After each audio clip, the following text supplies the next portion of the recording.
আসসালামু আলাইকুম রহমতুল্লাহ। দিগদর্শন সমাজ কল্যাণ সংগঠনের পক্ষ থেকে সবাইকে জানাই পবিত্র ঈদ উল আজহা শুভেচ্ছা।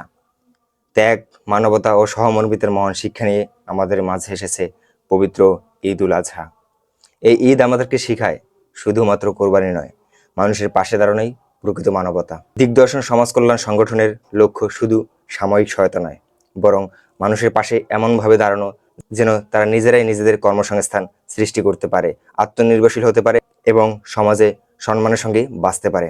আমরা বিশ্বাস করি একজন মানুষকে একদিনের সহায়তা নয়, বরং তার জীবনের পথ বদলে দেওয়ার সুযোগ তৈরি করাই সবচেয়ে বড় সহযোগিতা। ঈদের আনন্দ ছড়িয়ে পড়ুক সবার জীবনে। হিংসা, বিভেদ, হতাশা দূর হয়ে গড়ে উঠুক ভালোবাসা, সহমর্মিতা ও মানবিকতার সমাজ। আপনাদের সকলের সুস্বাস্থ্য, শান্তি ও সমৃদ্ধি কামনা করছি। আপনাদের সবাইকে আবারও জানাচ্ছি পবিত্র ঈদ উল আজহার শুভেচ্ছা। ঈদ মোবারক।